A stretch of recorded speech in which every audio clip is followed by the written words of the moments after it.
Hello everyone, Dark Skeleton here, and today we're going to be answering the question, what in the world is The Last Federation? So, The Last Federation is a space exploration and simulation game that was released by Arson Games, and they just came out with their new expansion, The Lost Technologies, about a month ago. And we're going to go ahead and take a look at that. So overall, the game doesn't really have too much of a story. If you hit Quick Start, yeah, it'll give you a couple screens of text, kind of like a visual novel, and then dump you right into the combat of the game. The Advanced Start is kind of similar, except you have more options. So we're going to go ahead and take a look at that. You can, of course, choose different strategic difficulties and combat difficulties. The game basically has two major sections. One is the whole overarching universe and letting time pass, deciding what you want to do. Do you want to research technology, or are you going to spend your time flying to different locations in the galaxy? And then combat is pretty self-explanatory. Ship-on-ship combat. That, in some ways, is kind of similar to games like Master of Orion 2, but it has live action elements to it. There's actually a few indie games, I can't remember the name of, that had something similar to this, but you'll see what I mean when we go into it. So here we're just going to have skip intro story and tutorials checked, because I don't need to go into that again. I've taken a short look at the game before this.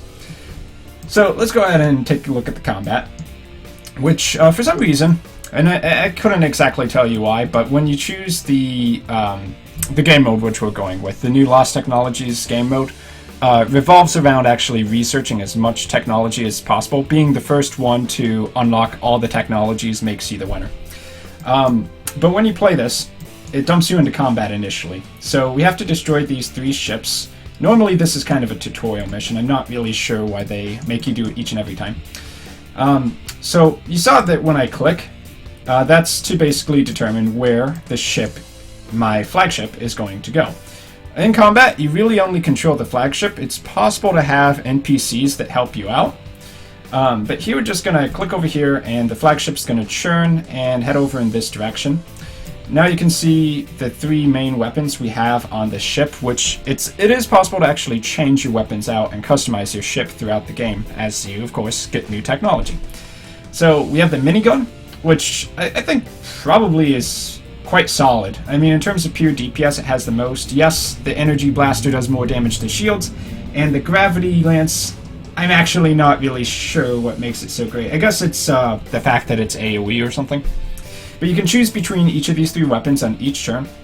We'll just go ahead and use the minigun for now, and it'll automatically pick targets and fire at these ships. One thing I don't really like is, yeah, it's fine that it will shoot down some of these missiles and projectiles, but the auto fire kinda doesn't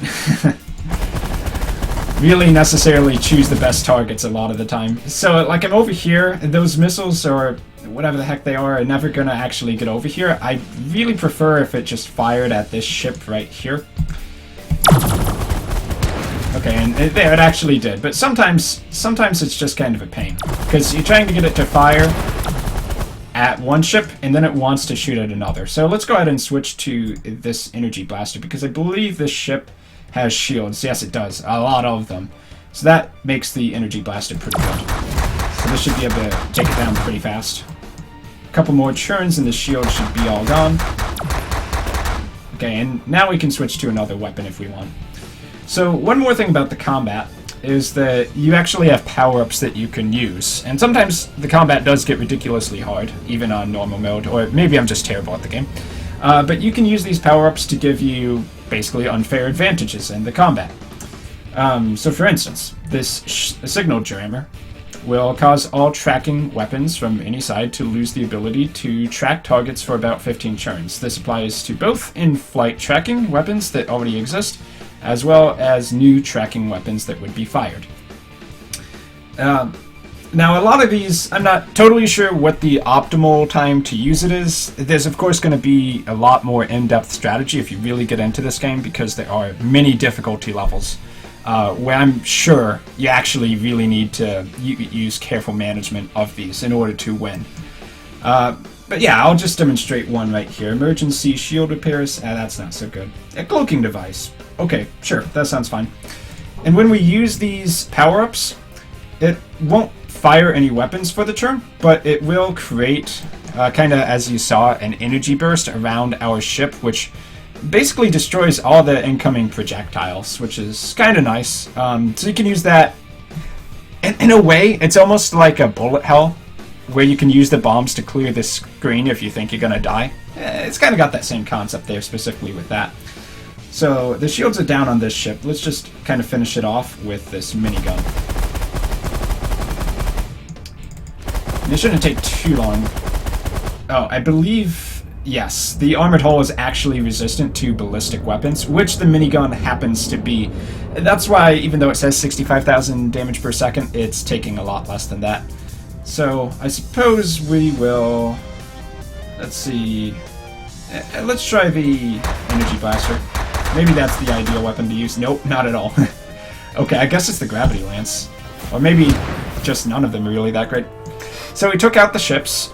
Different missions or different combat scenarios are of course going to have different things. It's not always destroy everything. And here you can see the results of that combat.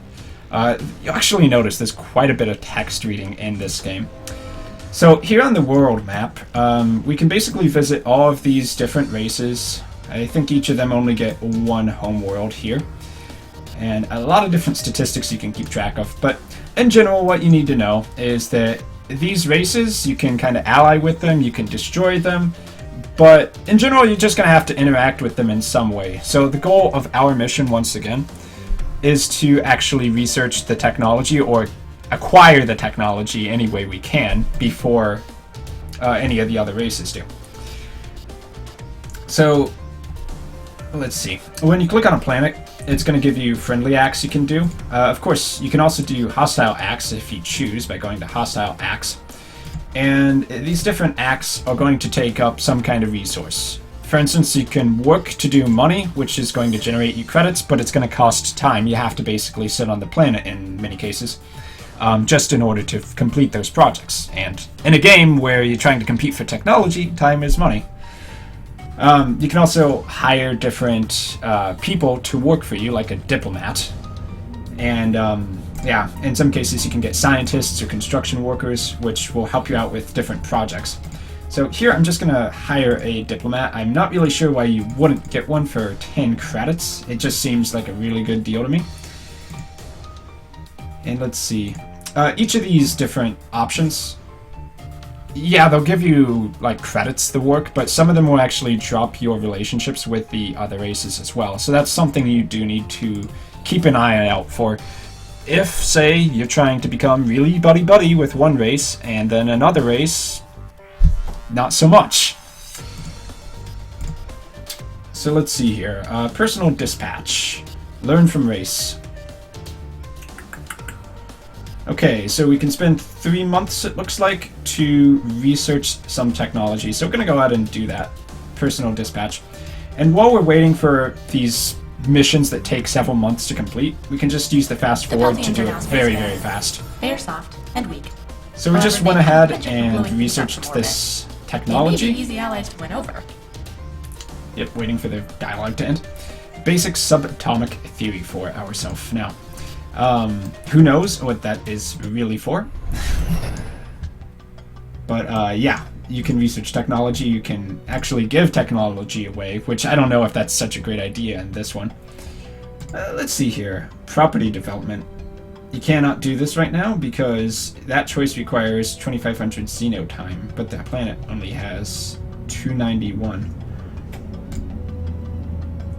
Alright, so let's just try mining the uncolonized moon for a while. We'll gain some credits. We'll gain influence with these guys. And it looks like Bala is going to gain 5 molybdenum, or some mineral, and I'll gain 1. I'm guessing that's the people who are on the planet. Alright, so we'll just go ahead and do that for a little while. And let's dispatch that as our credits increase and our relationships increase. The client is going to get are now spacefaring. some Extreme nice caution stuff. is advised. They are not aggressive, but are And I think at incredibly this point, dangerous when that's cornered. probably good. These are This is trade one of names those that might have missions most of your where it's population actually with not going to mysterious complete by the looks of it. technology. So I'll just hit yes there. Contract complete. I got a lot of money. and we can go to a different place. Of course, remember, time is not on our side. So hire a diplomat here because 10 credits, why would you not? So we can deliver some technology for 14,000 credits. Again, a lot of influence. Though this would make them become spacefaring. And we could lose influence with the other races. I say we just go ahead and try it, though. So these very specific missions often are going to drop us in combat. So in this one, we need to reach the drop zone to make our delivery. And it looks like there's going to be a lot of stuff to go through. I very well may die here. You can just see how much stuff goes on in some of these combat scenarios. So you got to be careful. Let's see, where's that drop zone? I think that's it right there. Okay, so... Oh, yeah, one thing I did forget to mention. In combat, you can distribute your power to the weapons systems, the shields, or the engines. If you put it in engines, you'll have more maneuverability, more turning speed, more movement speed. Shields lets you regenerate faster, your shield anyway, and apparently increases the resistance of this shield damage. And weapons will make you fire a lot faster and do more damage. So that's actually kind of an interesting mechanic, because here I could, and this might be a terrible idea, but I can try to just run through this armada. And I might actually want more power to the shield so I take less damage here. And yeah, actually that's working pretty well. If I just get here, I might be fine. Oh wow! Shields, everybody, pretty strong, pretty good. The Andors are now spacefaring. So very nice. Their benevolent nature may make them a source of help. And it looks like, oh, we got caught by some of the other guys. So maybe there was a better way to do that, like using these stealth or something like that. Because I just lost a ton of influence with these other races, which I'm sure is incredibly bad if you're trying to be friendly with everybody. But hey, I made 14,000 money, so...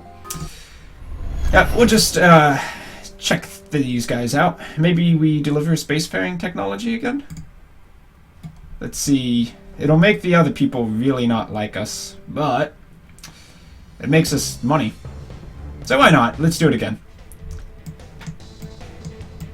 Okay, so here we're gonna... Actually, let's see if we can... where are the power-ups? Ah, so yeah, there you go. If you don't want to use auto-fire, you have your controls over here. Now, let's see, and this, I believe, is just about holding fire. And basically, if you don't want to shoot at a specific enemy or race, you can do that here. Controls for that, controls for firing, and weapons. So I might want to hold fire on everything right now. And if I have the option to, I think I really want to use that cloaking field. Let's see. Maybe it's just not accessible in this mission. You know, it could be that the reason I had all those power-ups was because it was the tutorial. Generally, you have to research them.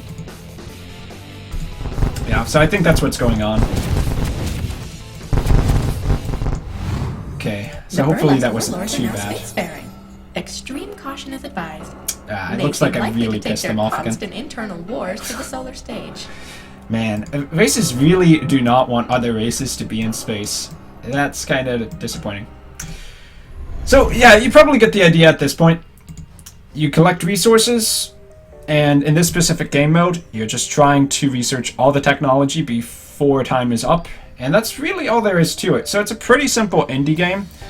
You can pick it up on Steam, of course. We didn't take a look at the other game modes. We can do that right now, actually, just to point that out.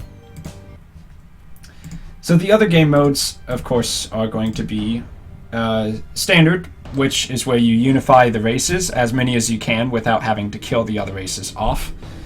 Betrayal, where you have to destroy all the other races. Invasion, where there's an outside threat coming into the galaxy and you have to deal with it. And this new tech race that they released in the Lost Technologies. So in any case, I've been Dark Skeleton, and I hope that does give you a pretty good idea of what the Last Federation is all about. If you have any questions, feel free to let me know down in the comments, and until my next video, I will see you then.